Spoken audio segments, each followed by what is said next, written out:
Hello everyone and welcome back. Today I am making a cardboard coffin shelf.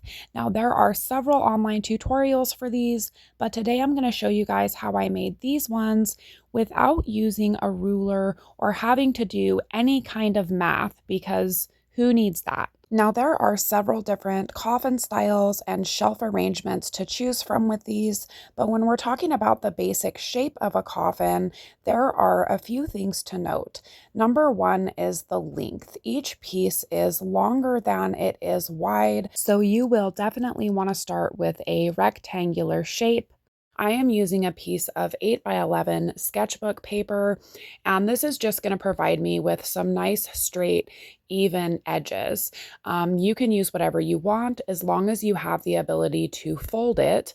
And I am going to start by folding this piece in half lengthwise so that I know where my center is.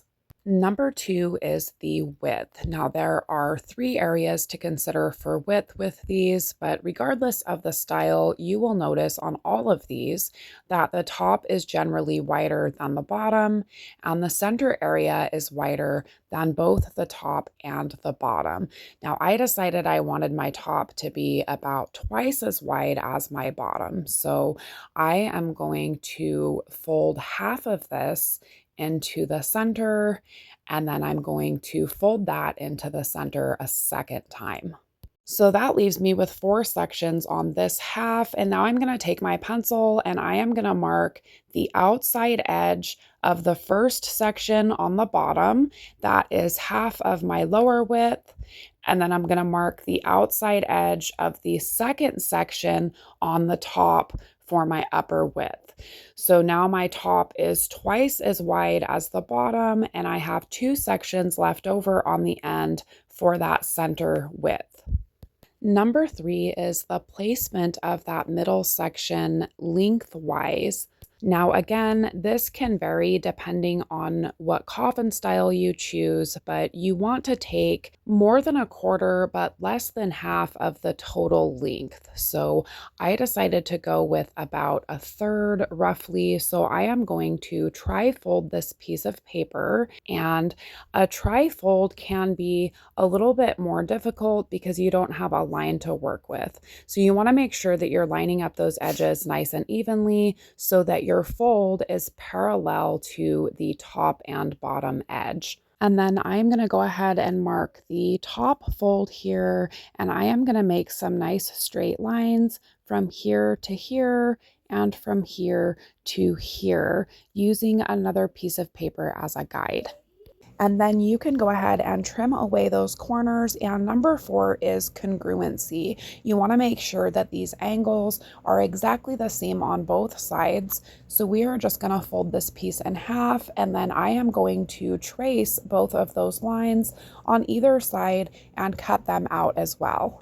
So now that I have my coffin template, I'm going to go ahead and trace this onto a larger piece of cardboard and cut it out.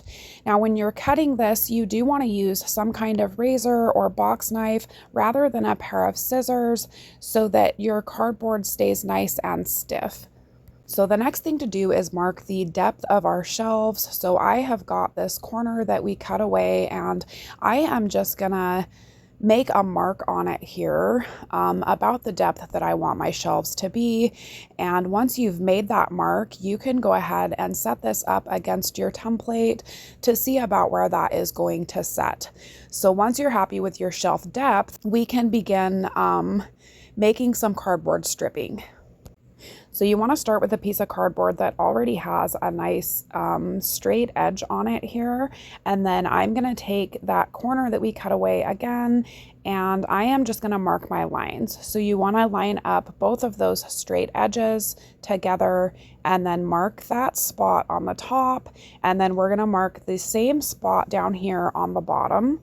And then I'm just going to connect those dots and cut that strip out. And once you've cut your first strip, you can use that as a template to cut out the rest of them. So I have got a few strips made, and before we can begin sizing them up to our coffin shape, we do need to square off one end. So I have got that corner again that we cut away, and again I am just lining up the straight edges here and then marking that nice straight line across the top, and then I'm going to trim that away.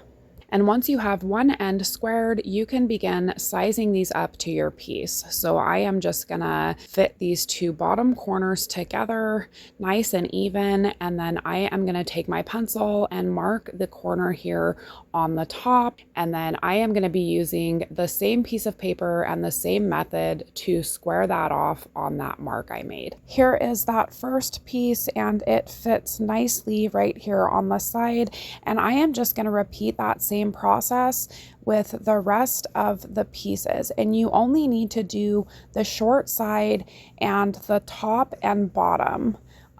This long side and the other short side are exactly the same, so you should just be able to trace those and cut them out. So all of my wall pieces are cut. I have two long sides, two short sides, and my top and bottom. The next thing to do is the center shelf, and there are no lines on this, so you will want to use the template. And I used that same cardboard stripping. Instead of squaring off one end, I simply folded it into the crease and then marked that cardboard here and here and used those two marks to square off both of the ends. And you do want the shelves to be a little bit thicker, so I did trace and cut a second piece here so that we can stack them together. Now, because I tri-folded this, we do have a line here for a secondary shelf if you want to, and you would do that exactly the same way. Just fold that cardboard, mark your edges, and then square them off. If you're going with a different shelf arrangement, either down the middle or maybe doing some half shelves, again, all of those lines are already there, so you can measure and cut your pieces appropriately. Another thing to be considered at this point is hooks. If you're using them, you need to add them now. I am going to add 2 hooks to the bottom, and this is just some 19 gauge stainless steel wire that I twisted together, and then I just curled over the ends, and I tried to get them as even as possible. They're not perfect, but they will do just fine. I did cut out a secondary piece for the bottom because I am going to sandwich them in between here for a nice clean finish. So I am going to start by poking 2 holes through one of those bottom pieces, and then I am going to fit my hook ends through each hole, and once it's through the hole, I am going to fold down the loose ends on the top so that it can't pull back out. Now, once you have them in there, you will be able to spin them around so you can face them forward or to the side if you want to. This is what they look like on the top, and I am just going to secure these ends with a little bit of hot glue so that they're placed where I want them, and then sandwich this other piece on the top so that it's nice and flat and smooth. This is what that bottom piece looks like, and now that all of our pieces are cut, we can begin assembling things together. Now, I would like to note that I am not taping any of the edges. On my first piece, I taped all of the edges. It's pretty common practice with cardboard pieces like this, and it does make fitting them together a little bit easier. The problem with tape is that it's very smooth, and it made the decorating process really difficult. I couldn't get the paint to stick to it, and when I tried to cover it, I wound up with a lot of bubbles. So we are going to be covering this when we're done anyway, so I am not going to worry about taping any of the edges. I am just going to begin fitting them together with some hot glue. I am doing the long sides first, making sure that all of my edges are fit together evenly, and then adding the top and the bottom. And you can come through with some more hot glue and reinforce those seams if you need to. And then we can add the shelves. Now, I did decide to do a secondary shelf on this piece since I put my hooks on the bottom, and we probably should have glued these down first. That's okay. Instead of gluing all the way around this, I am going to glue just the back side and then glue the inside corners and just wedge this in there. Now the secondary shelf I don't have any kind of guide for, so I am going to glue that one all the way around, and then I am going to place it in and just kind of eyeball it to make sure it's parallel with everything else.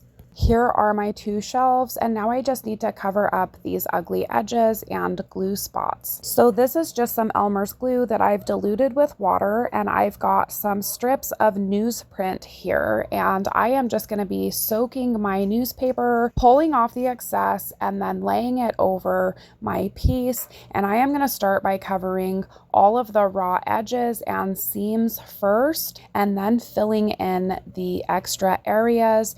And I am going to be working all the way around the sides and covering the back as well. And then this piece will need several hours to dry.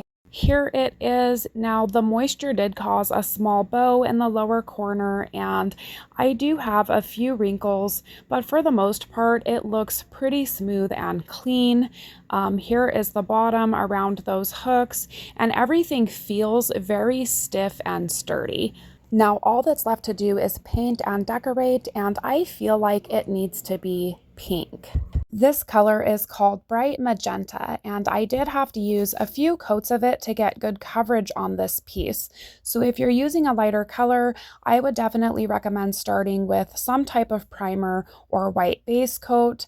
I also used this Color Shift Pink, and I just brushed that around all of the outside edges. For decoration on this, I am just using some molded air dry clay pieces, and I've got two molds here, but we will be using this one mostly. This little triangular shaped piece here on the top fits perfectly into these angled corners, so we will be using 4 of those. I'll be making 2 of these small curly pieces for use in the 2 lower corners.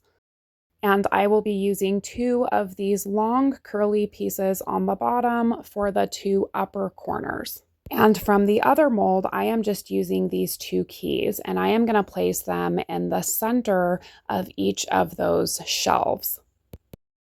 Here it is, guys. I've glued all my pieces down, and I added some flat back pink pearls to the edging. I've got some larger ones that I used on the thicker shelves in the middle, and then went around all of the remaining edges with some much smaller pieces. I also added some white vine work on the inside of the shelves, which was a little bit difficult because it was already put together, but I think it turned out really great, and I feel like it really brightened things up. Now, as far as hanging these goes, you can hot glue some hooks to the back or even use some string or ribbon to hang them with. I am just using 2 thumbtacks in the upper corners. This is how I hung my first piece, and you can see the tacks here, and even when fully loaded, I haven't had any issues with it coming loose or falling off the wall. Now, I would like to note that these are the same 2 molds that I used to make my earring hanger that I posted just recently, and I did design a pink one to match with this shelf as well, so please go check out that video if you haven't seen it, and I will leave links for both of those molds in the description below. If you guys enjoyed this video, please don't forget to like, comment, and subscribe if you haven't already. That is all for today. Thank you so much for watching, and I will see you next time.